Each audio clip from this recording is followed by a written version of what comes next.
Boom. Okay. Anybody have any questions about the plan for the class, where we are, what we're doing, readings, etc., papers? Anybody have any questions or comments about any of that business? I have a question about the paper. So, I mean, that's completely my fault that I thought if I submitted a day late that I would fail the paper. But an extra day in my particular circumstance would have really been monumentally helpful. Is it possible to resubmit a paper for a better grade, like Always. improve on it? Okay, good. I always take rewrites. Awesome. I read through the syllabus and read through like all of the course material and didn't see anything about resubmission. So I figure I would just ask. Yeah. Cool. Yep. I'll stick around after class if anybody wants to talk about that, but I always consider a rewrite. Sure. Awesome. Thank you. Anybody else?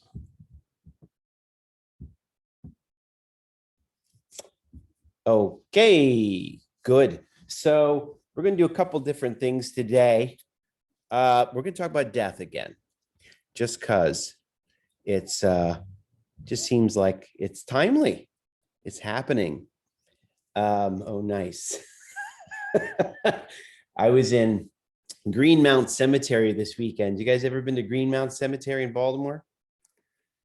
If ever you come back, you must go. It is really a remarkable place. It's not far from Micah, just on the other side of North Avenue.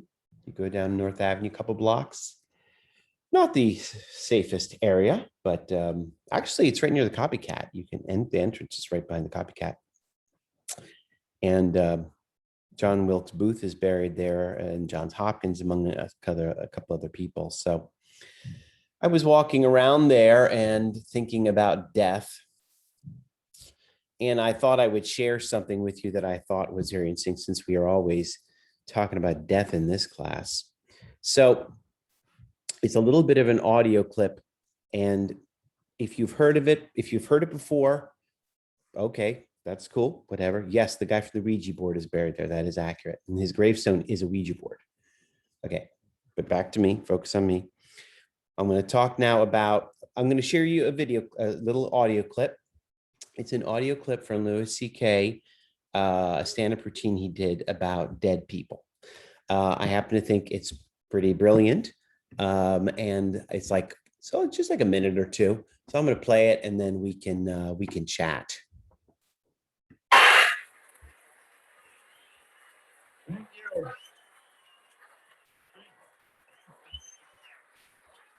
Thank you very much. Thank you. Hello, everybody. Hello. I mean, by everybody, I mean you guys. I mean everybody who's here. Really, I shouldn't say everybody, because most people are not here. By a pretty huge majority, most people are not here. Most people are in China, actually. It's true. Actually, that's not true. Most people are dead. Did you know that? It's true. Out of all the people that ever were, almost all of them are dead. There are way more dead people. And you're all gonna die. And then you're gonna be dead for way longer than you're alive. Like, that's mostly what you're ever gonna be. You're just dead people that didn't die yet.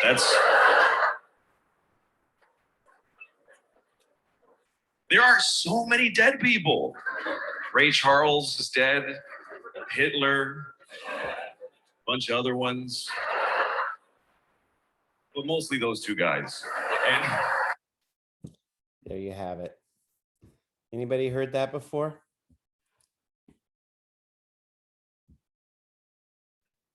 I haven't heard that clip before, but I did hear that you're gonna be dead like forever.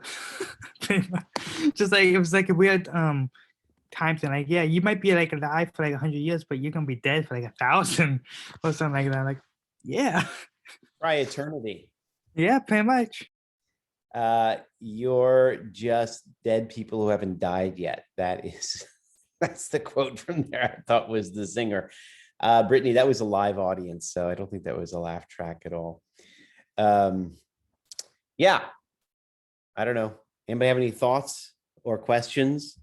I guess it just made me think of something that was nice to tie it in with what we've been talking about. Okay.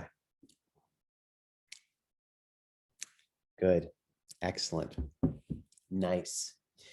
So I wanted to try something a little bit different as we start today, because I want to try, I like getting everybody involved, and I want to try and get everybody involved. So I have made something up. Okay. Don't get your hopes up. It's not huge. It's pretty tame. I'm not a very experimental, courageous guy, and it is not in your religion, and I'm not splitting you up. Now I'm embarrassed how lame it is. I've called it a thought question. I'm going to ask you all a thought question. Here's what I want to do. I like to have you all a thought question. I'm going to give you a question that I want you to think on for like a minute or two. And I want you to write an answer. Just a couple sentences. And I want everybody to put their answers in the chat. So you can either write it in the chat, or if you think for a second, write it on MS Word or Google Docs and pop it in the chat. And here is your question. Okay, I'm gonna build up the question first. Last week, we had a great conversation about technology and progress. And there's a lot of different ways to think about, the advances of technology and to weigh its advances. And it is a little bit, it is playing around the idea of death. I keep thinking of, I mentioned to you all that there are some very wealthy tech entrepreneurs who are very confident that within the next century, for sure, in your generation, very likely, there will be a strong possibility that you could live to be 120 or 150 years old. Right now, average life expectancy is around 80. I don't know what the life expectancy will be. Maybe it will be 100, but there will be the chance that people can go to 120 or 150. So here's my thought question for y'all. Boom. How do you feel about living to 120 years old? And what are your thoughts or your concerns? So maybe playing on the idea that you like it or you don't. Some of you might be like, woohoo. Some of you I see are a little worried already. So how do you feel about living to 120? What are your thoughts or concerns that come to your mind? So let's take a minute. Everybody write something and pop it in the chat. How formal. Oh, just a sentence or two. I don't care.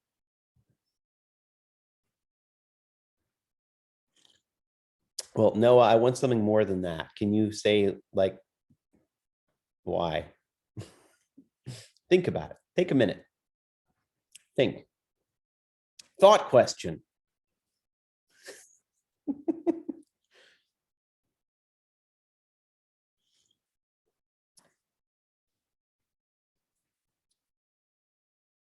And I want to hear from everybody.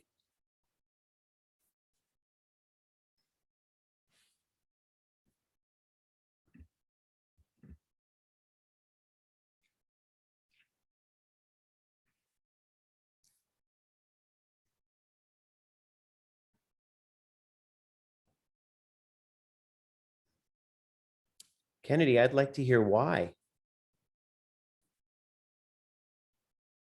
Can you give me a little more?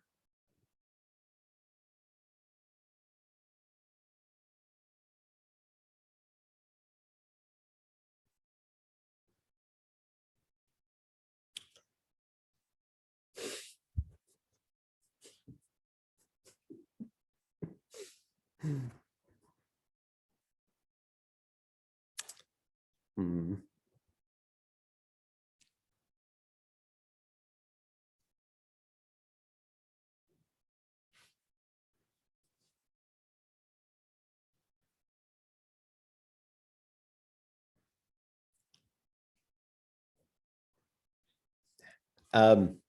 If you can, take a look at some of these comments in the chat, see how they compare. There's some good ideas in here.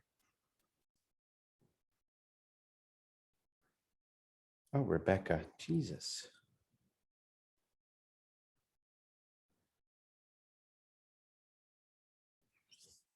Did we get everybody yet? No, I'm thinking. I'm taking the thinking part of this really seriously. Well, thank you.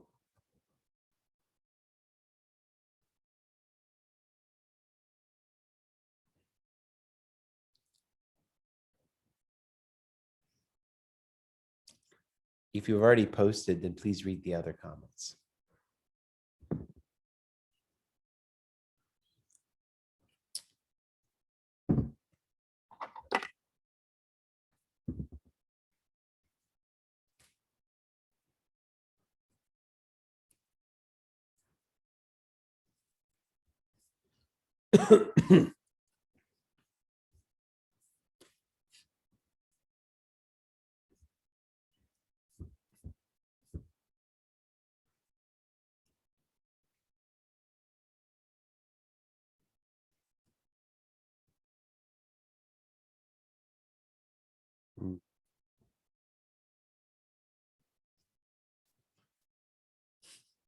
Wait a minute.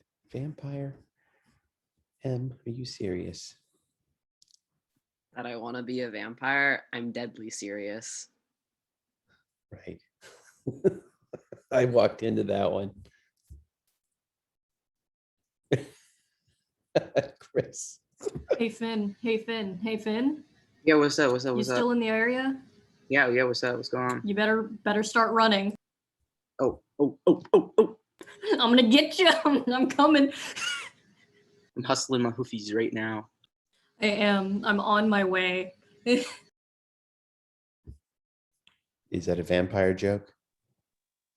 Every second you are not running, Tobias is getting closer. Exactly.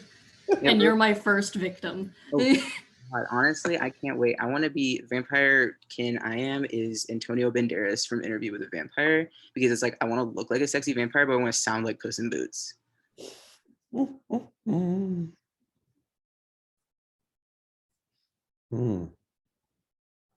Good.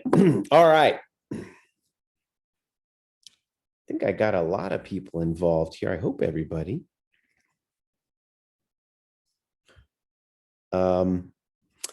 I'm going to skim over. I've been skimming them. They're coming fast and furious. But would anybody like to share their thoughts on this, or did anybody spy anything interesting in the chat you think was a good point? Natan? I like to point out like how everyone said like, yeah, I don't mind living, but I want to be like healthy.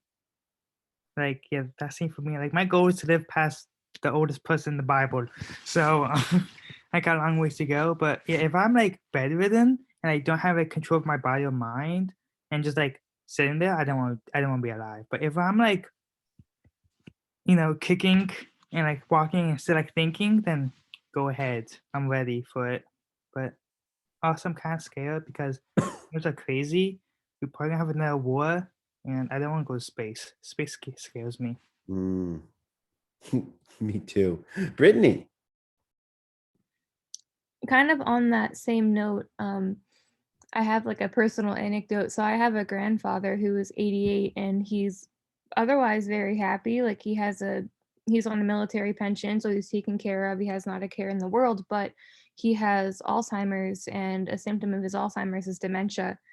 And so physically he's in excellent shape. He goes to the pool every day and he swims, but his mind is just deteriorating. And so if I could be like Natan said, if I could be mentally and physically healthy and capable, then I guess why not? I'd probably get tired of living at some point. But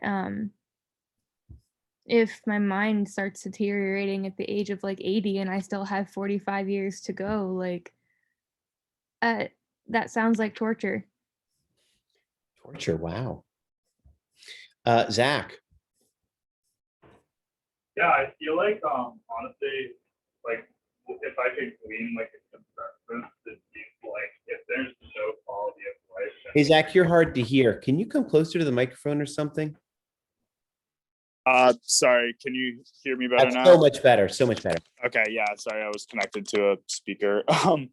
Yeah, I feel like I feel like the common consensus, if I could like glean one from what I'm seeing, is that like if there's no quality of life, then like what's the point of living? And it's like if it's either physical or mental that like factors brought on by age that are contributing to like a lack of quality of life, then it's like why would you want to be that that age that's bringing on these like detriments? Yeah, I don't know. Okay, thank you. Chris. Actually, I don't mean to put Alex on the spot, but I was really interested in his answer. And so, yes, I guess I kind of am putting Alex on the spot because, like, a little more explanation there. Gave a big one. I didn't get to read it all. Alex. Sorry, did you say a Talk little the bit way more out of it. explanation? Yeah. So I was just thinking, like, you know, humans can only really live so long before we die of old age. Yeah. And 120 isn't really that. So if anything, we're just making a safer place for humans to exist and like maybe not get disease or be harmed. We're kind of just, you know, not really extending the human life. We're just kind of creating this place where it can really just fade out, which honestly sounds really, really bad. And Yeah. It made me think of something that I was thinking in relation to all the comments. I mean, you know, I think one of the reasons, you know, I'm happy to share with you, there was an article in the New Yorker about this topic a few, you know, not long ago. But some of the reason that people are getting bullish on extending the life expectancy in this way is because researchers feel that a cure for cancer is close, you know. Meanwhile, they also believe that there's a cure for Alzheimer's. So there's an excellent chance that you will be in very good shape or could be in quite good shape at the age of 120, right? I think and I didn't, of course, make that clear in my question. You know, I just asked a question. I like to do that sometimes, just causing trouble. But I noticed Kennedy said something similar where she said, you know, she sees herself sitting in the nursing home having fulfilled her life way before 100. So, yeah, I mean, I think, Alex, you're onto something there. It is the issue that you'd be hanging around, you know, but I do find it funny the way you guys are talking about aches and pains. You guys are not even half my age. I don't know what you know about aches and pains yet. Jesus. I think, Zach, do you have your hand up still, Zach? What's that? Did you take your hand down? Or you Oh yeah, no, I still I just wanted to say, like, I feel like there's sort of a difference between actually curing or like for example, like curing the ailments that might reduce life expectancy and just like mitigating them to like lengthen people's lives, basically. Because like if you can like put off death, it's like not the same as curing ailments or like reducing the possibility for them to occur, which like increases usually as you age. Good. Yeah. Thank you. Rebecca. Yeah, I kind of had a dark answer in general, but I think the reason for that is like I've seen people in their mid 80s who are at the end of their lives, and granted, like they did have some sort of like illness, obviously. So if that didn't exist, I'm sure living to 120 would be a little bit different. But it really, to me, just doesn't seem fun being alive for that long. Like, even the thought of living till 80 right now just makes me tired, like thinking about it. And I also just thought about something else that I don't feel like is discussed very often, but like society doesn't exactly treat old people super great. Like once you reach a certain age where you can't like contribute to capitalism, you're kind of disposed of in a lot of ways and like dismissed. And also a lot of people who live to like like super old ages. Like my half sister had a grandma who lived to be, I think, 101. Like nobody else that you know who's around that age probably lived as long as you. So it gets really lonely too. Like you lose, I mean, maybe in this hypothetical, all of us are living to 120, but I don't know if that's likely. So it just kind of, it doesn't seem fun to me to be alive that long. And I already have no interest in being like as old as 80. So like, man, you stack more years onto that. I don't know. Thank you. Chris. This was something I like briefly brought up at the bottom of my comment, but I think it's like, I wonder if there's also like, you know, like maybe a bit of a cultural difference as a result of like our answers. Because like, I mean, as I understand, like most of us are in the United States. But yeah, because like, I mean, I think a lot in like in my own like culture that, you know, like elders and like taking care of the elders is a very big thing. But like, you know, like this idea of like, you know, like dumping grandma and grandpa into a retirement home, whatever, like is the norm really. So it's like, I mean, there are also like issues that come with you know, like that sort of like, because it can be like a very like toxic thing when you have like these like some of them are very abusive elders. But I feel like it might just be like, you know, like it is a very like capitalistic view, and sometimes I wonder if it like borders on ethics and whatever of you know, like the nuclear family unit and that way of like who is disposed of after they're no longer useful to the family and to society as a whole. And yeah, I wanted to say something else, but I kind of lost it. But yeah. Come back then. Yeah, I see Heyo said something similar. She's worried that she will feel lonely and wondering if her family will support her. And the idea of hanging around that long without your family is, yeah, sure, that does get scary. And excellent point, Chris. Yeah, I mean, what we're butting up against here are that there are different cultural views of aging and also different cultural views of death. You know, I think our cultural in America, the cultural view of death is quite remarkable and probably troubled. Brittany.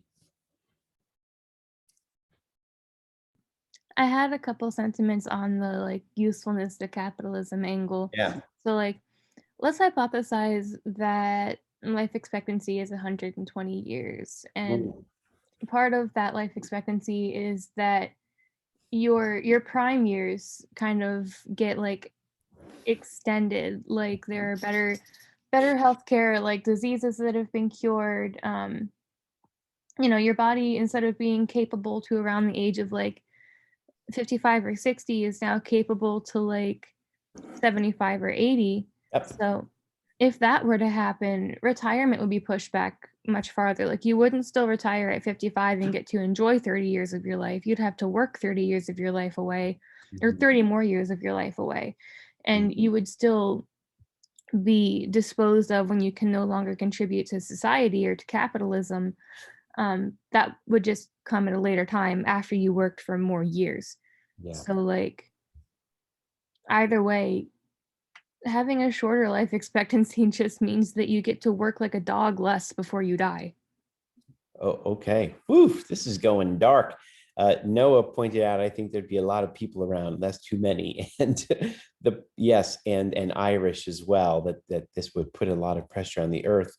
And what you're referencing there, Brittany, is also that having a lot of old people around could be expensive, right? Supporting them in retirement. And so the working age is going to have to extend just to support Social Security, for example. So yeah, you might be working till you're getting a paycheck till you're 80, you know? Just imagine. Okay, Chris, you're up. Yeah, my thought came back to me. But it's also like, I mean, I'm talking about this in relation to the fact that like my great grandma, she was of indigenous, like, you know, heavy indigenous ancestry. And so the idea of, you know, especially like in like very marginalized and like oftentimes indigenous cultures, elders are one of the few people who have access to that previous knowledge and language. And so it's like, I think that is like part of my like, you know, why I would want to stick around is because that passing on of language to like, and like cultural significance to younger generations is so important to me. And that might not be like something that's in mind for other people, but like, so the importance of elders, like, I'm sorry, I'm losing my words. Is this making sense? Yeah. Yeah, and I'm sorry. I hope, does that make sense? Like, Sure. I think it's very valuable having, my family is the kind, we have the grandparents live next door, so if you ever seen Everybody Loves Raymond, so my kids have been lucky enough to grow up with that. And I think it's very important for us to have different perspectives, but it's also, it's no joke that, I think in senior citizens, like their health is improved when they have that kind of mental activity and the support just from other people. I think that's key.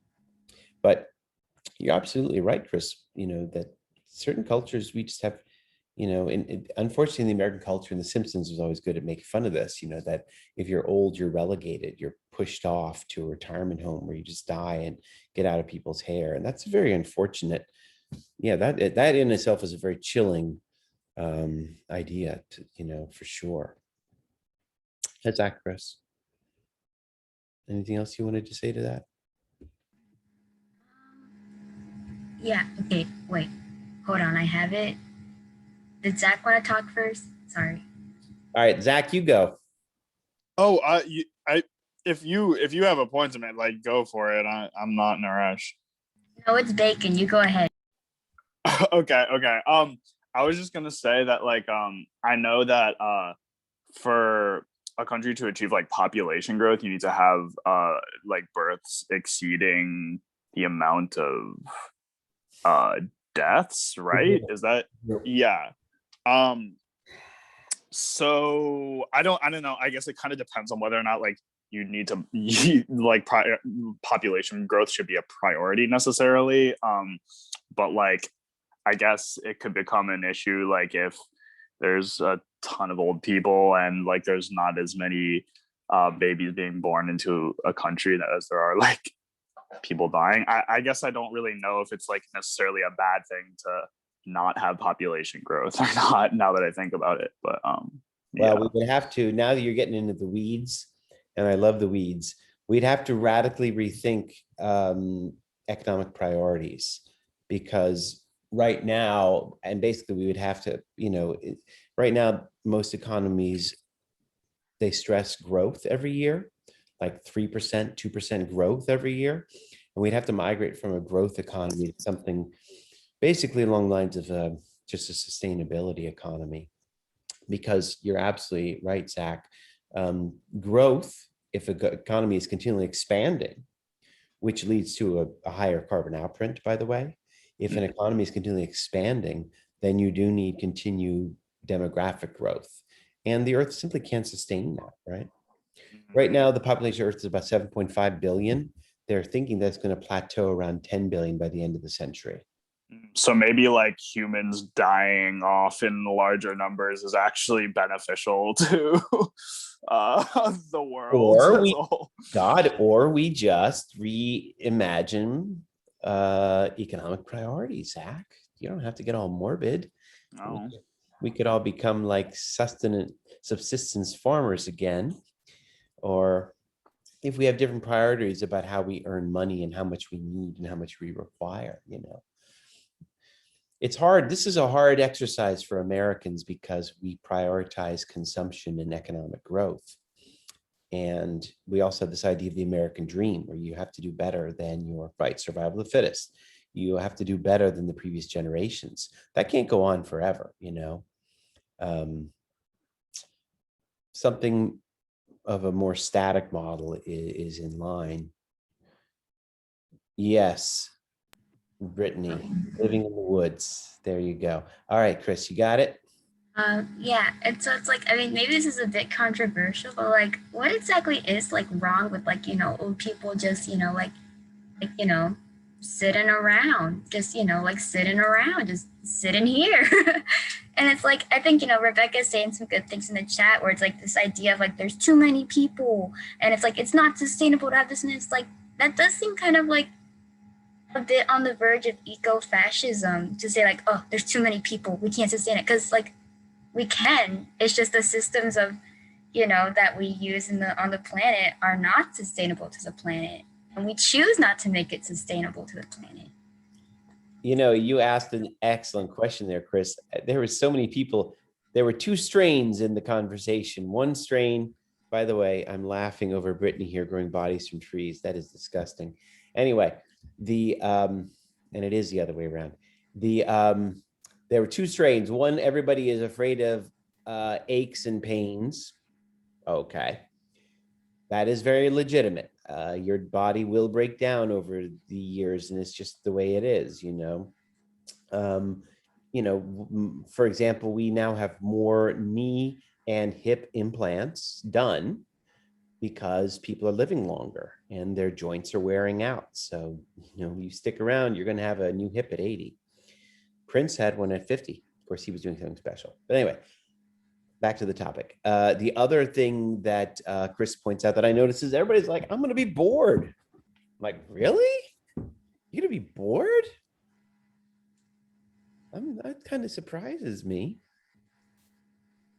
I don't know if I disagree, but I'm a little intrigued by that. All right, Zach. Wait, Herman. Oh, you got another one? Yeah, because it's like, I don't know. The thing with this pandemic is like when, when it first started, and it was like, oh, it's killing off old people. And people were like, just let them die. And I was like, does that not seem wrong? Like, that seems very wrong. And yeah, and I think like this thing of like, like what's wrong with sitting around, it also becomes like a thing of like, how can we make it accessible to people? Because like, when we talk about old age and aches and pains, that goes into like ability and like possible talks of disability. And it's like, well, how can we make it accessible? Sure. The question. And so I think maybe the issue is that like, obviously our current society is not accessible to a lot of people in the same way that elderly people are pushed out and like, seen as undesirable. The same goes for people who are disabled as well. Thank you. Here's worth something thinking about, and I'll hand it off to Zach. But there is a chance that this pandemic would have looked very different 200 years ago, because it preyed on the very old. And 200 years ago, the very old would not have been with us. And this disease also preyed on people with comorbidities. And 200 years ago, people with comorbidities like extreme diabetes, they would not have been with us either.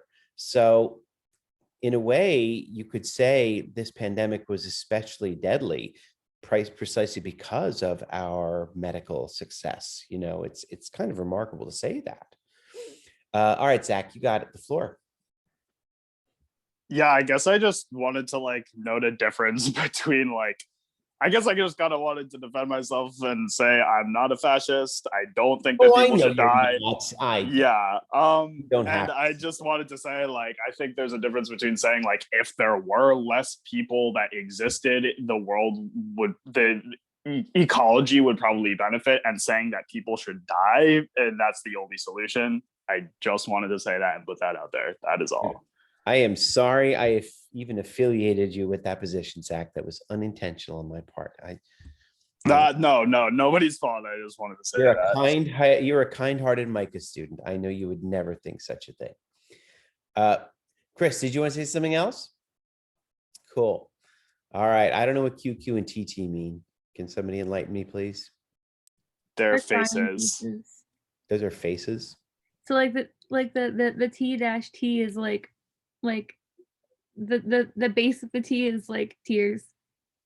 They're crying faces. Oh my God, I've reduced you to crying. The Q's, the O's, so the big circle is the eyes, and the dashes of the tears. So we go QQ. Is there anybody, I'm looking over the comments, is anybody excited about living 220? I am. Oh yeah, Nikon was, yeah. Yeah, and he beat Moses. I might see the Orioles win the World Series again. It might take that long. Be the sexiest 120-year-old, okay? I would be in like the damn home just looking hot. You with your bright pink hair. Okay, good. All right. This all sounds good. Excellent. Why don't we we can move on from death, I guess, at this point, life and death. And we will never move on from life and death, you know, but it's always interesting to hear where people stand on this issue. And, you know, when I hear comments like, you know, it was Peter Thiel or Jeff Bezos who have, or Elon Musk, they have plans of living to 120, I always think of the speech that Socrates gives when he's condemned to death. And he's on trial, actually, and before he's condemned, he's found guilty of his crime, which was a made-up crime. And then the jury says, what should your penalty be? And he comes up with outrageous options. And he says, you know, I know you think I'm not going to choose the death penalty, but listen, I'm not one of those people who greedily hungers for an extra day, you know, as if that would make a difference, you know. So I don't know. I always think of that speech of Socrates that, you know, is it vain hungering for even an extra year or an extra decade? But in any case, very good. Oh, okay, Chris, you're up again. Oh, yeah, sorry. Yeah, because you said just reminded me of like this thing I read about elderly women, how like since they're like, you know, no longer seen as like physically attractive or desirable, they feel a lot more freedom because they're not stuck to that constraint. I don't know. Part of what you said reminded me of that.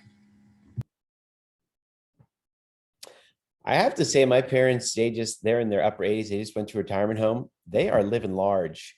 My best friend calls it the Carnival cruise ship because they have happy hour every day at 3 and they have a bunch of friends. And so I don't know.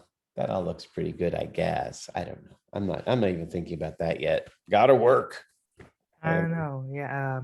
My grandparents in Israel, they're 86, 85. They're in their own little apartment. They're cruising. My grandma, she's making cookies every day. My granddad, he's walking, sitting, watching TV and complaining. They're living life. They love it.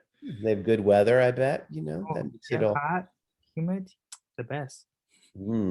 St. Patrick's Day is tomorrow, FYI. Sonny was asking. So big day for some. Good. All right. Let's dive into Marilynne Robinson here. What I'm going to do is I'm going to talk a little bit about your reading for last week, and then I want to dive into your reading for today, which was largely a critique of her critique of science. We are leaving we'll be leaving the Dawkins people in the dust for a little while at least. Oh, except that Eagleton he has a good smackdown. But when we talk about science, we'll be moving. Sorry, Chris. Yeah, one more session, but I promise you it's worth it. Eagleton is the expert. He mostly takes on Hitchens anyway, who is very interesting. Last week we dealt with Marilynne Robinson's essay on Darwinism, where she distinguishes Darwinism from evolution. And she argues a couple things. She says that evolution in itself is a rather old theory, and it does not, it doesn't really contradict religion. It harmonizes perfectly fine.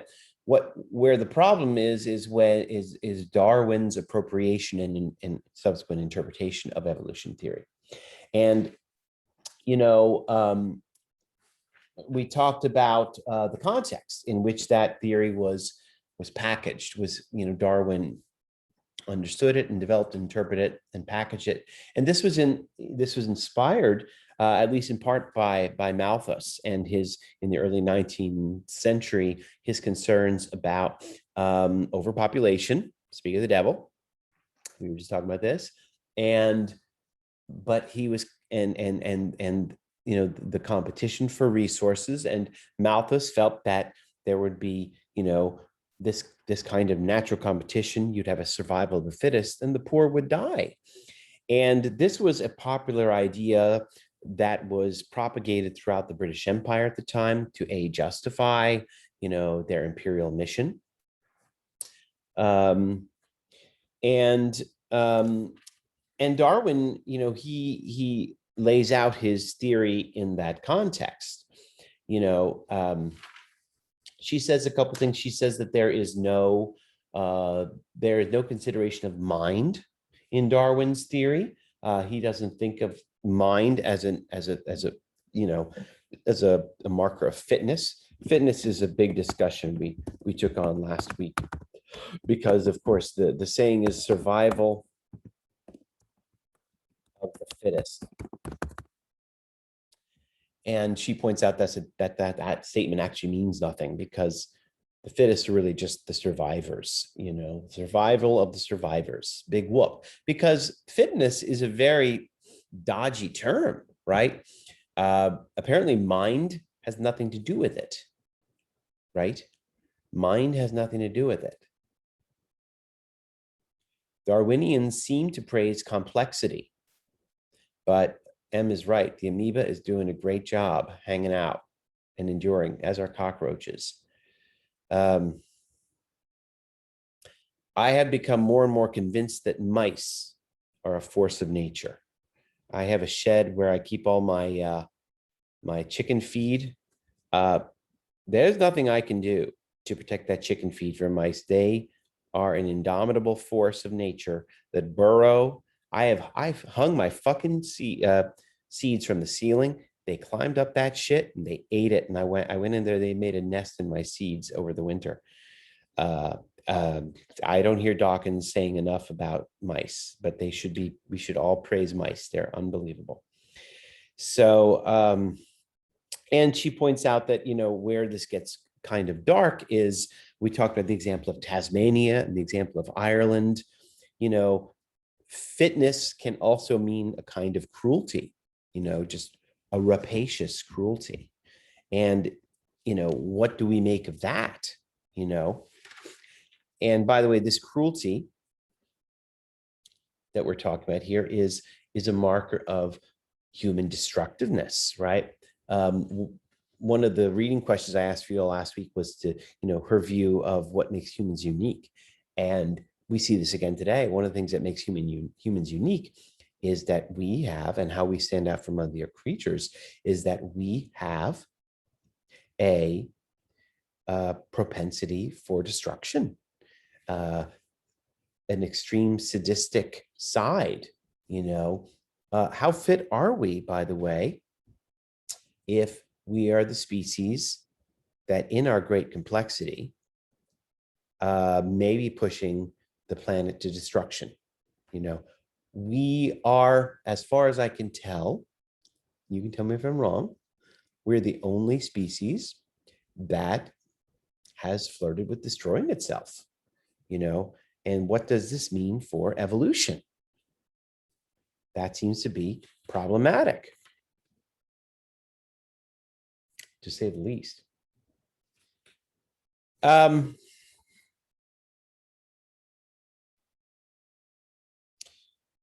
me pause there for a second. I see some chattering in the chat. Anybody want to say anything out loud? Anybody want to say it to my face? Rebecca. Yeah, I was just thinking about, like, there was one line that she had in there that I really liked, which was talking about how, I think it was like, monkeys and humans would probably react the same to like a lion, but not the same to a pink slip. And like the just vast differences between us and animals, and how it feels kind of like a lot of times science wants to try and like reduce humans to a series of behaviors, and just like connecting those to like, oh, well, that was because of this process in your brain that does this thing. And it's like, I mean, yeah, but like we have to understand that there's a little bit more to it than that when we're talking about humans. Like clearly there are some things that we've done that set us apart from like the rest of animals. And I think that major component is like the propensity to just kind of destroy ourselves sometimes. Or like, I don't know, like it's just, I like the way that she does acknowledge the mind and talk about humanity in a way that feels like it's not just, looking at us through this really kind of cold academic lens where we're just like, we're doing these things because of some, evolutionary reason. Good. Right. Thank you. Yeah, I mean, you can ask your parents, but your generation is consumed with the threat of climate change. My generation, growing up in the 80s, we were consumed with the threat of nuclear war. And I remember very clearly being told that, in the middle of the arms race between the United States and the Soviet Union, that the two countries had stockpiled enough nuclear weapons to destroy the world 7 times over, which is outrageously crazy because really you only need enough to blow it up once over. So why do we have it 7 times over, and once over is too much as well, right? So why, but they're, you don't, again, we are the species that flirt with this more than once now, it's very strange. Tobias says, right. Spoken like a true American. Anybody else want to chime in? Comments or questions?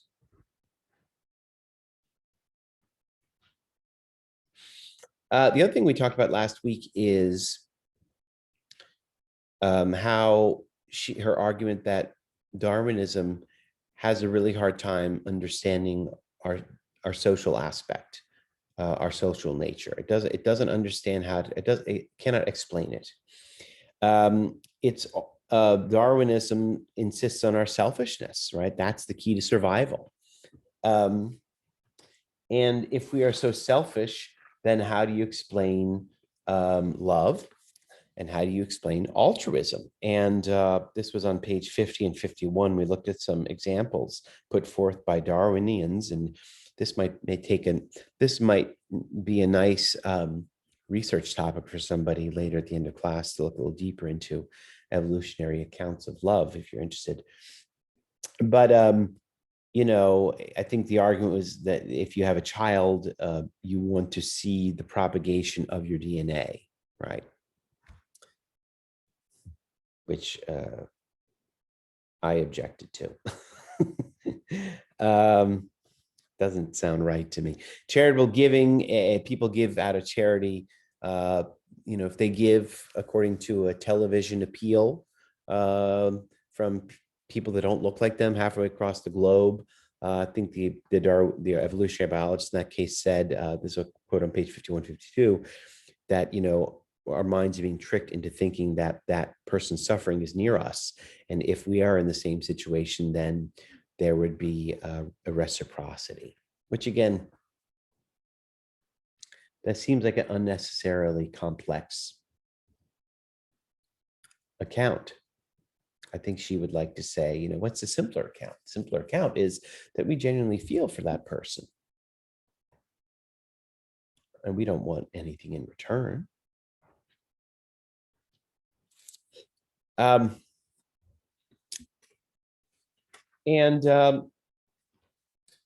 Good. So let me talk for a second here about two other influences she mentions in this essay on Darwinism.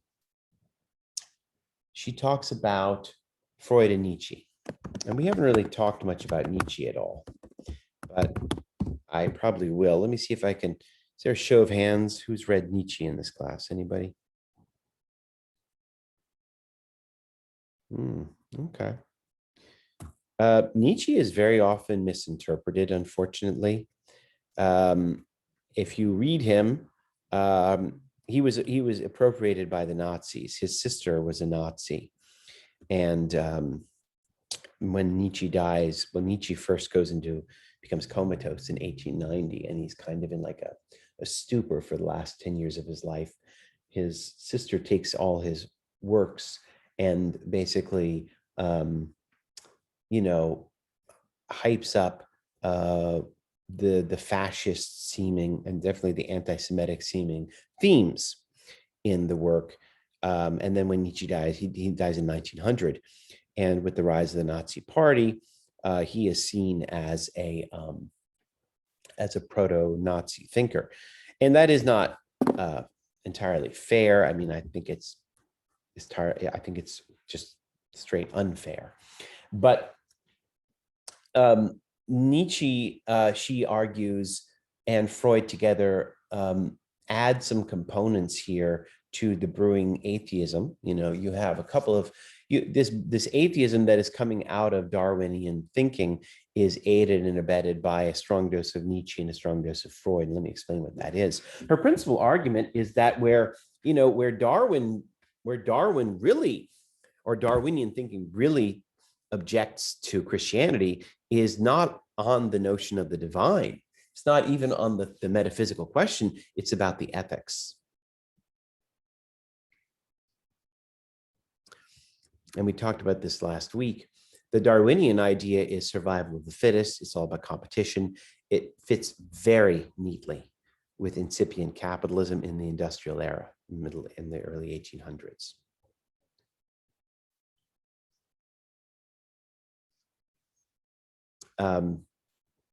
And she tells us that, Darwinian thinking really diverges from Christianity on the question of ethics, because the Christian ethic in the gospel, if you are going to really take it seriously, is deeply inconvenient.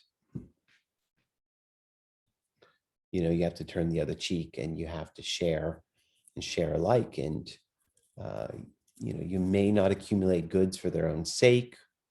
If you have wealth, you must give it away. The early Christian communities lived basically in communist societies of complete gender egalitarianism and indifference to whatever religion you came from. That's how the early communities were. Because the Christian ideals are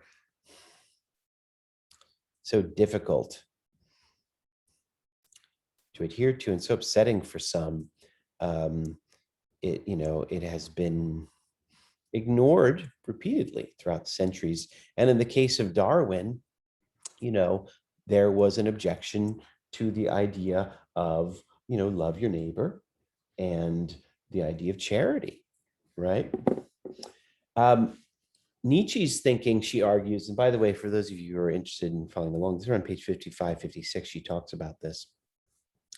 Nietzsche says something very important in The Genealogy of Morals. This is one of his more important books.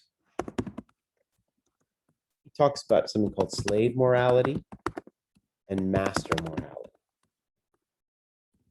This is his popular idea there. And he accuses Judaism and Christianity together of a slave morality. And basically, it's a morality. Why does he accuse them together? Because in the gospel, Jesus keeps quoting the Old Testament. He quotes Isaiah and the Old Testament prophets when they're talking about justice. And the famous example of slave morality Nietzsche gives as an example are the Beatitudes. The Beatitudes is it's the Sermon on the Mount, where Jesus goes up there and he says, "Blessed are," who's blessed? Who knows? Jesus up on the mount. Blessed are the. Any one of them? The poor. Peacemakers. Peacemakers. The poor, the peacemakers. The meek. The meek. Yeah. Good. You get the idea. The bottom. And Nietzsche, and by the way, this is in the gospel, but this is very much in the theme of the Old Testament prophets, right? Whenever Isaiah's recurring theme in the Old Testament is that when Israel is in trouble, like it's enslaved by the Babylonians, his argument is you are not being good to the poor. You're not being good to the widows and the children and the homeless, right? This is slave morality, according to Nietzsche. This is the morality of those who cannot actually get what they want. It's an inversion. His argument is this is an inversion of morality, right? When you can't get what you want, then you say, blessed are the weak, and blessed are the meek, and blessed are the poor. And you know who did not have a slave morality? The Romans, because they fucking kicked ass. They didn't need that, right? A very good example of the difference is look at think about the Greco-Roman gods, pure in heart. Thank you, Chris. Look at the Greco-Roman gods as opposed to this Jesus figure. Nietzsche says, look at Jesus. This is a scrawny, beat up dude on a cross, right? Zeus, strapped, buff, chest a pumping, six pack, bam. And Nietzsche's like, that is master morality right there. That's the morality of those who can get what they want. And so he says that the whole Judeo-Christian ethic is the product of resentment and spite. It's a really remarkable argument. It's a really remarkable argument.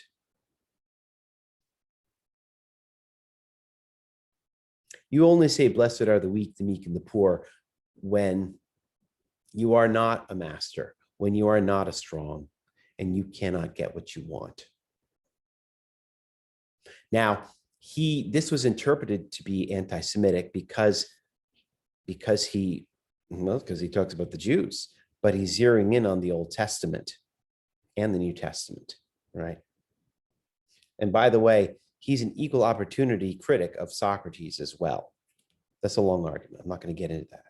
But basically, Christianity is the pits, in his view, is the product of Judaism and Socrates together. And together, that was a deadly mix for him.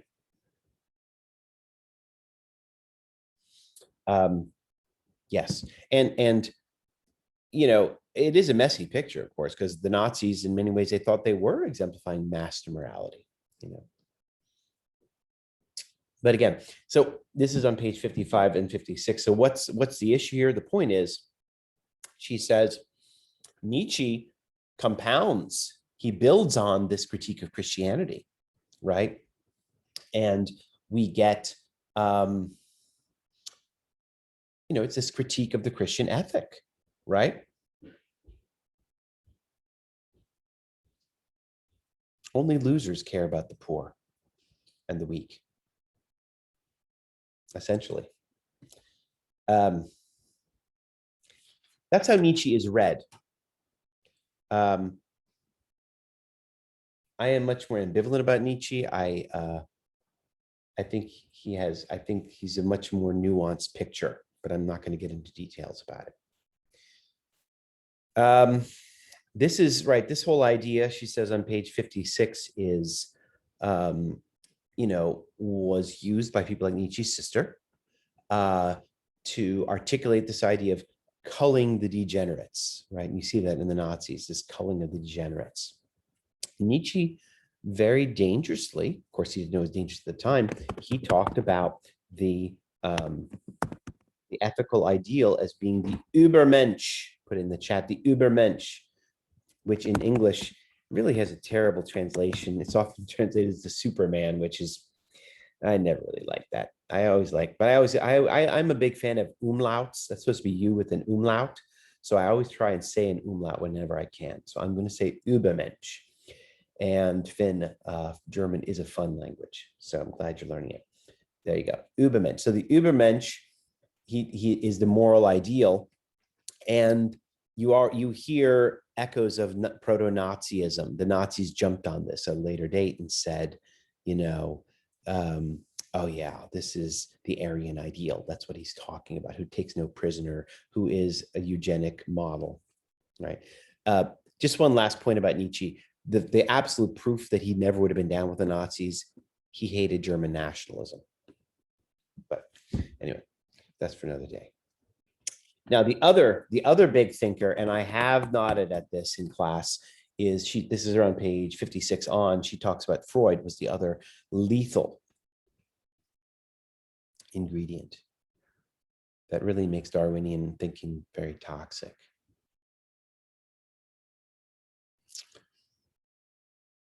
Anybody want to? I'm going to defer on this. Why is Freudian thought lethal? Where does Freudian thinking overlap with or enhance this Darwinian survival of the fittest? Oh, M. Hi. So Freud's theory of like every behavior that humans exhibit can be traced back to sex and aggression kind of shows that it aligns with the Darwinian thought that like everything we do is about propagating the species and survival, which is kind of not great because it means that the immoral actions that we take they're natural to us and that they shouldn't be like questioned because, you know, that's just part of being human is like acting out your aggressive fantasies. Awesome. Anybody else?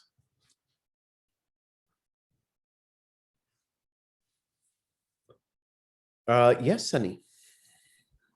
Was it in his reply letter to Einstein that he said that all this war and violence that humanity was committing against the like other members of a species was just a natural like coming of its violent nature, and it was actually healthy and a good thing that they were expressing those violence? Oh, Yeah.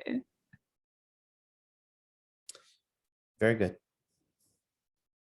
Anybody else? Good. Speaking to Chris's comment in the chat, have I shared with you that that was his recommendation for masturbation? If you have chronic gastric pains, he says that's a sign you're a chronic masturbator, and the cure is cocaine. That's not a joke. That's in his therapy for Dora. Anyway, that was a different time, y'all. Okay. Freud really shook the intellectual universe. And it's true that he has a lot of haters these days, but he has he's already left his mark, I think indelible mark. Two things about Freud, and this is echoing what Em and Sunny said in many ways. His view of human nature was incredibly dark, right? He actually nods to Darwin in Totem and Taboo. He references Darwin, this Darwinian theory that was just starting to gain currency in the late 1800s, early 1900s. He says, you know, where Darwin thinks we are descended from the animals, Freud says that our inner drive, that our nature, we are driven by this id. The id, you all know that, right? The id, which has two drives. It has eros and thanatos. And eros is the drive for sex and desire, sexual conquest, rape, if you will. And thanatos is death in Greek. It's the death drive, he calls it. You have the sex drive and the death drive. We are driven to fuck and to kill, in so many words, indeed, from Hades. So those are our two primal urges, to fuck and to kill. And that motivates everything we do. So it was a very, very upsetting, vision. He says that the Oedipal complex is the what's the word? It's the germ of all the neuroses, and the Oedipal complex being the desire to have sex with your mother if you're a boy, and to kill your father, and if you're a girl, that you are it's called the Electra complex. You want to have sex with your father and kill your mother. And that is a very simplistic version of it. I have taught Freud for many years because I wanted to get to know him better, and I really have, and I kind of appreciate him now. But there is an interesting existential crisis underlying those, the sex drive and the death drive, which makes his view more nuanced. But the thumbnail picture, which is what most people get, you know, the vast majority of people are not going to be influenced by his really deep dive. They're going to be influenced by the caricature, which is that we're driven by sex and violence. And how do we react? We repress. That's the third time I've been asked to make a TikTok. I don't know why everybody keeps asking me to make TikToks, and I don't have the faintest clue how. So you all have to give me a lesson. But back to the death drive. That's my solid shot. So we repress, right? That's Freud's great theory. The theory of psychoanalysis is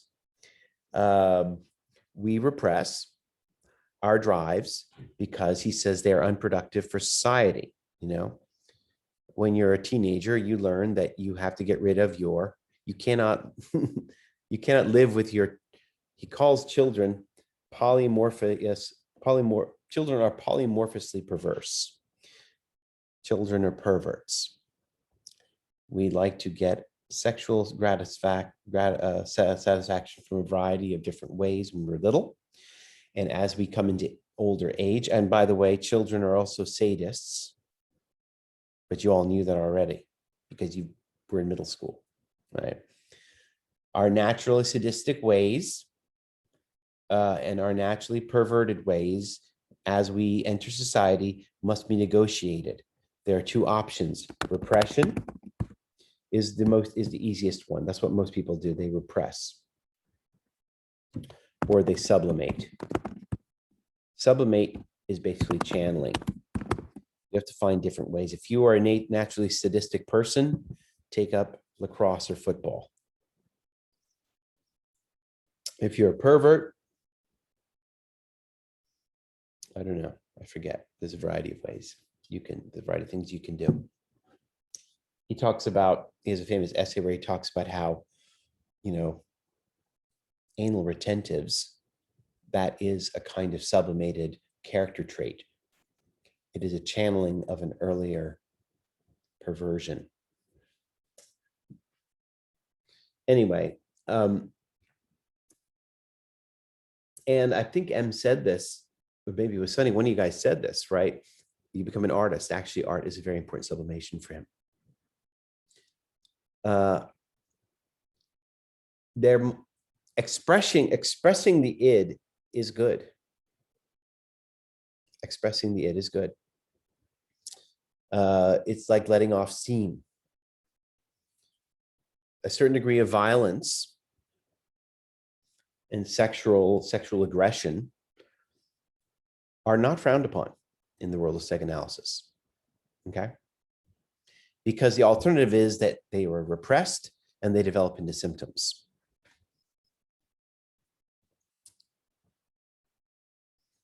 So there you have it.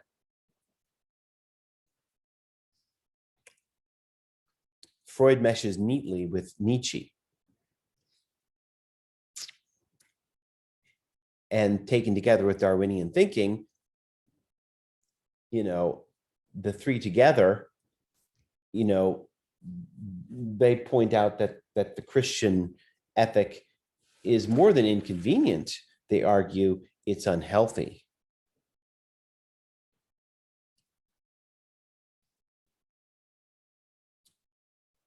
And unproductive. And that's a big problem, she says. All these three together really, she says that these, you know, the end result is this on page 62, we get is a desacralization of humankind. Humankind is desacralized thanks to the efforts of Darwin and Freud and Nietzsche. Humans are desacralized.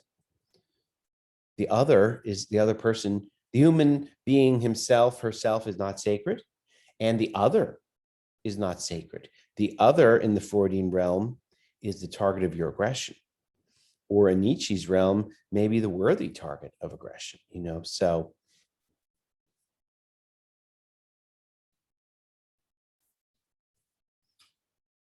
Okay.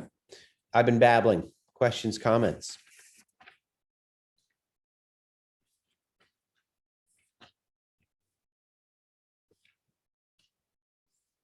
Anybody got anything they want to say or they want to ask?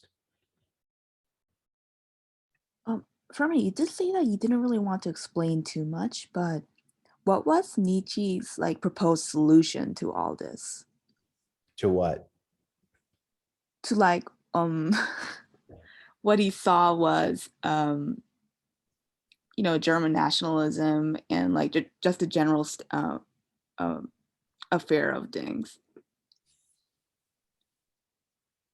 Well, I can't, it's hard to answer that question really simply because he writes a lot of books and he gives some different looks at different times, but he thinks that artistic creation is actually really important. He thinks, when humans are being creative, that is a sign of moral greatness. Resentment, the problem with resentment is, he says, that's a sign that you are being reactive. And instead of being reactive, he thinks humans should be active. And in creating, right? Someone mentioned Jackson Pollock there. Jackson Pollock is a great Nietzschean figure. He created and he fucked and he smoked and he drank and, sometimes he beat people, it's just, he had this life urge welling up in him. And, there's no keeping that down. And only the people who can't handle it, or the only people who don't feel that same urge, are like the weak Christians saying, chastity, right? Watch it, buddy. That's so the thinking. Oh, so was his general prescription similar to Freud's? There is a lot of overlap for sure. There is a lot of overlap for sure in that regard. Yeah.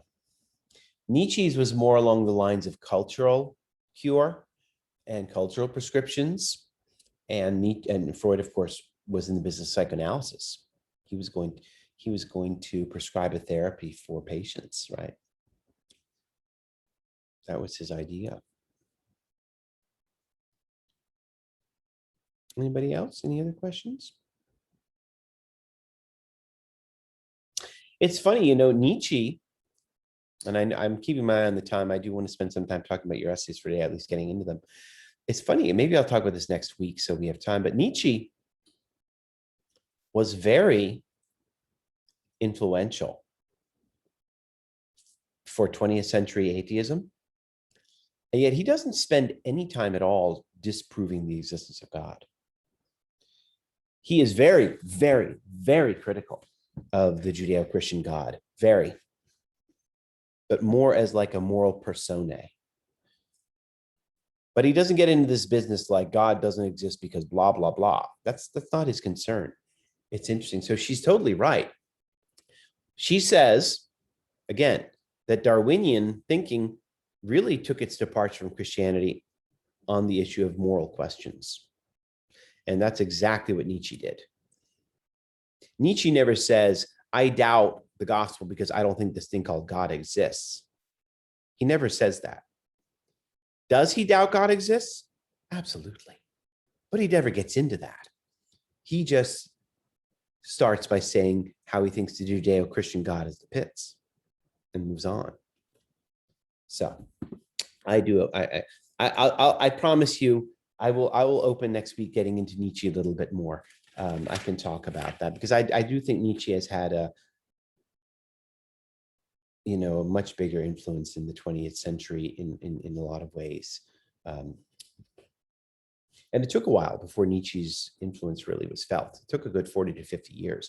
In the United States, it wasn't really until after the Second World War. But in the interest of time, let's talk a little bit about your reading for today here. I had you guys read 2 essays called Givenness and I think it's called Theology, right? And these were largely, you got to look at Robinson's criticism of science So why don't we just dip our toes into that? What are some of her criticisms of science, or the scientific outlook, or the scientific method? What did you guys notice? What are some of her criticisms of science?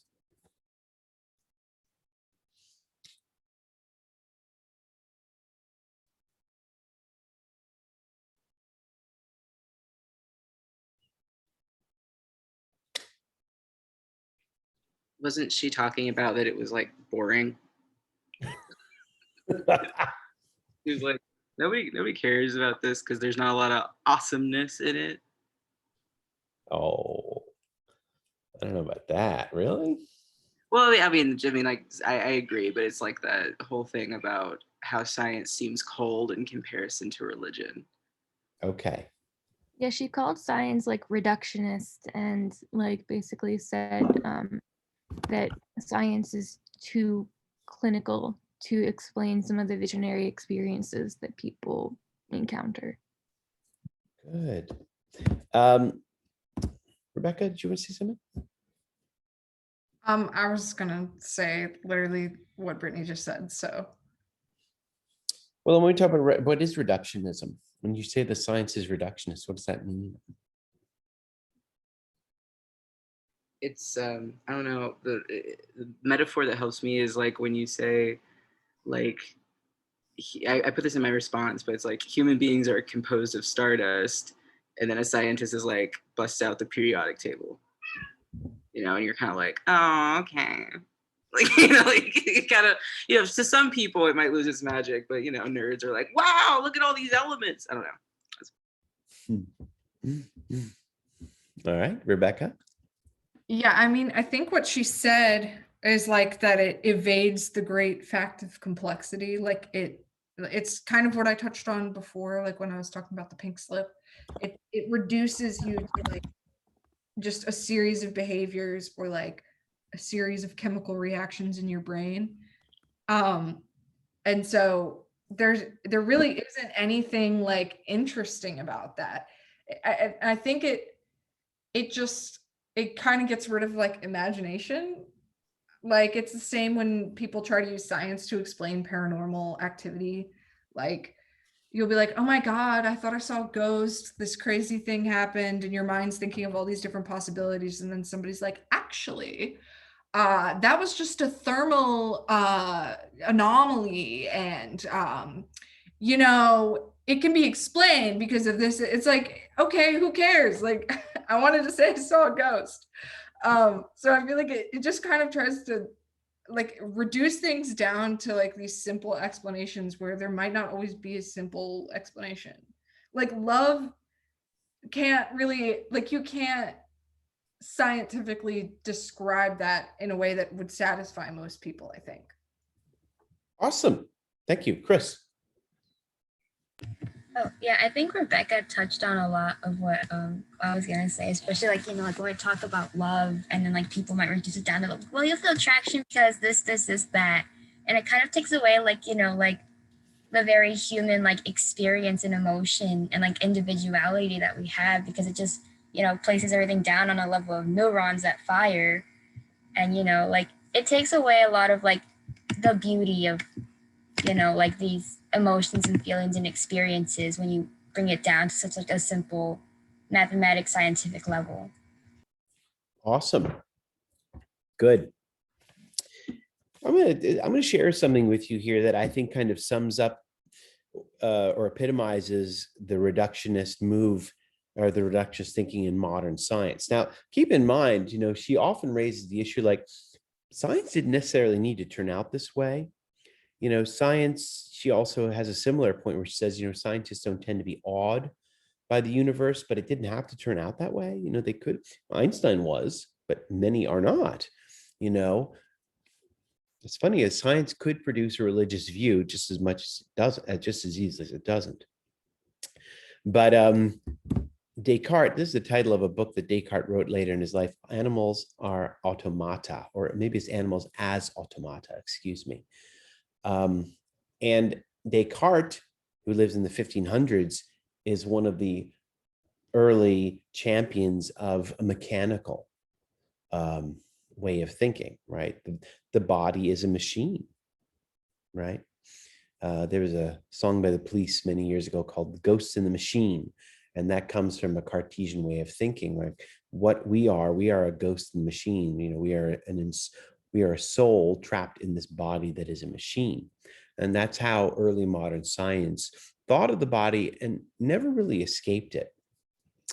And the reason I say that is because for many years I taught environmental ethics, and one of my passions is how we raise animals. It's a dark passion because, I'm critical of it, but it's clear that the way that we raise animals for meat in this country, we view them still as machines. You put in this kind of ingredients, you keep them locked in a pen, and you have yourself a bacon machine, or you have yourself a hot dog machine, or an egg machine. That is reductive thinking, that animals are nothing but machines that can be tweaked to produce certain, foods for us, right? I don't know if you guys have heard this, but, like if you get a chicken sandwich at like KFC, that chicken is about 8 weeks old. And once upon a time, it used to take a chicken about 4 to 6 months to get to that size. But nowadays, thanks to the wonders of science and this reductive thinking of, let's just tweak the machine, now you can produce a gigantic breast in only about 2 months, which has a host of consequences. But, and this is what she sees across the board, right? This reductive thinking. This is on page 82. She takes this up.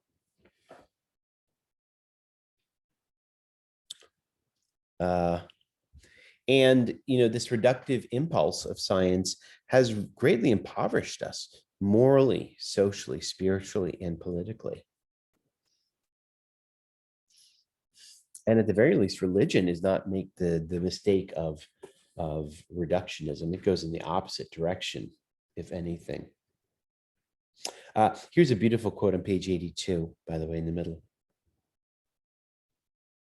To put the matter in secular terms, who can read about the speck of glittering planet in gravitational thrall to a star at the fringe of a whirl of galaxy, in a roaring, surging universe that, as Edwards says, might be no more than a water drop beside the grander systems that are possible, and not feel how minor and grudging our wonder is at what we are and what we can know and imagine? Add to this the belief that we are created to marvel at creation, as Edwards and his tradition believes we are, and our bizarre fixation on lesser things becomes a part of the difference between our circumstances and our awareness of it that his tradition called our fallenness. Our fixation on lesser things. Why aren't we more filled with wonder at this peculiar situation we find ourselves in, right? I'm going to share something with you here, guys. It's very famous. I don't know if you guys have ever seen this. Oops, not that. It's called Pale Blue Dot. You guys ever heard of Pale Blue Dot? That is, anybody know what that is? Oh, Finn. Yeah, it's just Earth from like far away. That was taken by one of the satellites that was launched in like the late 1970s, early 80s. And as it left our galaxy, it turned around and took one last picture of Earth. And that's it. And Carl Sagan, who is a famous science fiction writer, he wrote this about it. And I'll share this with you all. Look at that dot. That's here. That's home. That's us. On it, everyone you love, everyone you know, everyone you ever heard of, every human being who ever was, lived out their lives. aggregate of our joy and suffering, thousands of confident religions, ideologies, and economic doctrines, every hunter and forager, every hero and coward, every creator and destroyer of civilization, every king and peasant, every young couple in love, blah, blah, blah. They're all there on a mote of dust suspended in a sunbeam. The earth is a very small stage in a vast cosmic arena. And he goes on to say, isn't it remarkable how over this tiny little dot, people fight and kill each other for a tiny piece of land that will be theirs for a very short time. If only we could see ourselves from this vantage point, right? How things would be so different. And he goes on to say, look at this last paragraph. Astronomy is a humbling and character-building experience. There's perhaps no better demonstration of the folly of human conceits than this distant image in our tiny world. To me, it underscores our responsibility to deal more calmly with one another and to preserve and cherish the pale blue dot, the only home we've ever known. It's a very moving call for environmental concern, of course. I'm going to put it here in the chat for you all. And there's a picture. The picture is there as well. But it's also, you know, in that argument, it's also Carl Sagan saying, how are you not moved to wonder when you look at our situation hanging like that in the universe? How do you look at that in a mechanical way? And plenty do. Rebecca? This just makes me think about like, I was like listening to someone talk about this yesterday, how humanity doesn't experience time necessarily in a linear sense. And if we go more places and like do interesting things that are different every day, we'll remember those days more distinctly than like if we're repeating the same thing over and over. Like going to work 5 days in a row is going to feel like 2 hours compared to like traveling to another country. And it really makes me think about how like being distracted by like capitalism really removes us from our abilities to think more existentially, because either we don't have time or we just end up getting stuck in like cycles of routine over and over again. And it's really just kind of depressing to think about, because a lot of people's lives like flash by them and they're like, they have all these regrets or they're really sad. And I think that like our inability to be able to slow down or like do more interesting things with our lives, like it takes away that sense of awe a lot, because we just don't have time to like consider our existence or like, you know, go look at the mountains. And yeah, it's kind of depressing to me. I really want to try a little harder to do that stuff.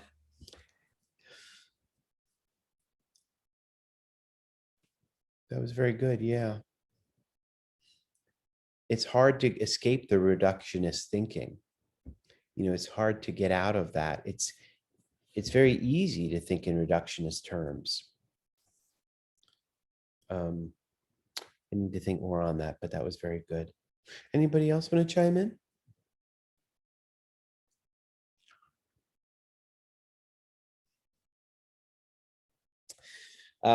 My favorite philosopher, I don't know if I've told you this before, is a guy by the name of Pascal. Very curious guy, dies at the age of 30. He had been a polymath, a Renaissance thinker, great scientist as well. And he wrote one of the most remarkable books of philosophy and theology, which was in his desk when he died. He had never got to put it together. It's called Pensées. It's called Thoughts, because he never put it together. But he has something very similar. He never got to see the pale blue dot. He lives in the 1600s. But, you know, he has a couple things to say that I think relate to this. I mean, at one hand, Pascal says remarkably, he says, you know, how is it that people are not gripped with existential wonder and concern? You know, I mean, see that dot there? That's hanging in an expanse And how big is that expanse?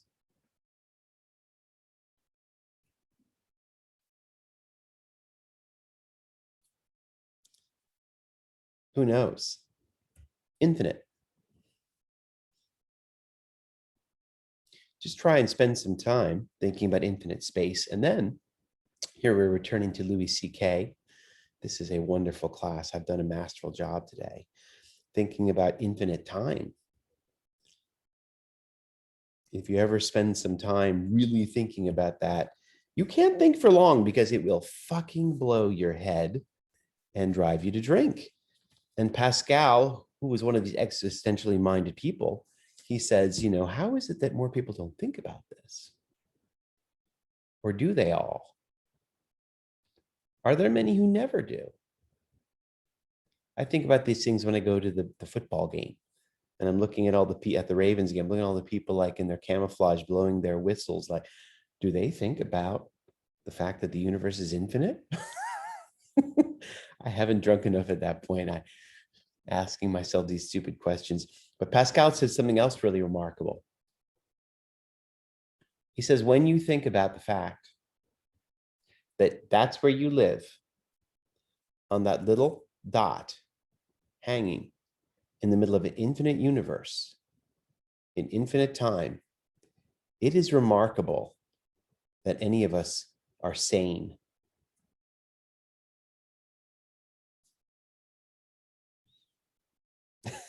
I always thought that was kind of a great point.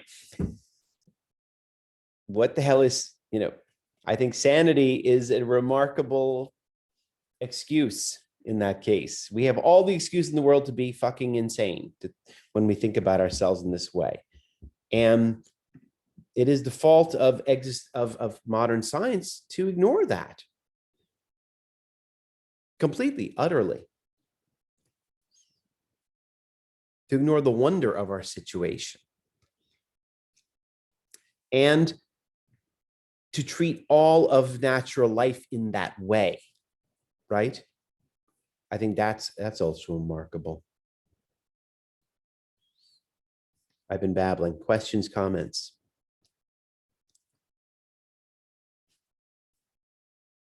Oh, yes, Irish. Wait, I forgot.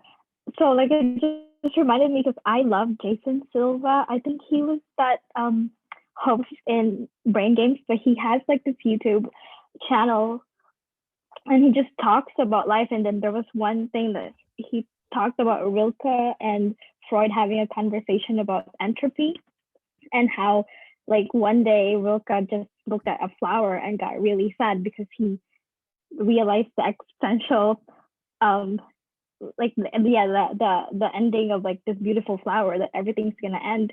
And then he like ended it with like it was just like a really good like 2-minute video of him talking about how like our existentialist thinking of how like how he thinks he can get over it. And then he quoted that quote of like into the good night, kind of that. I can't remember the lines, but it was really good. And just kind of just every time like my friends and I get drunk or high, like we just talked about this kind of stuff, which like, and then I forget that like, oh yeah, we're just gonna die, but it'll be fun. Yes, Jason Silva. I can't. Get that link for us next time, and you can put it in the chat. Great. So now the next time you're drunk or high, you can watch this class because it's been recorded. Okay. Well, I could go on, but it's 3. We're up against it, y'all. So I'm going to let y'all go. I will pick it up here next week. Okay. So for next week, you have your Eagleton. And they're reading responses for that. And I think that's all I need to tell you, unless I'm forgetting anything. But and I can stick around if anybody needs to talk to me, okay? All right. I really enjoyed the conversation today. I hope, you know, it got a lot of people involved, which is cool. I like that. And have yourself a wonderful week, everybody. All right, vaccine hunters, get out there. Get jabbed. Thank See ya. you. Thanks, Roman. Have a good one. Have a great week, everybody. I will not hug my chickens, but okay. See ya. Wait,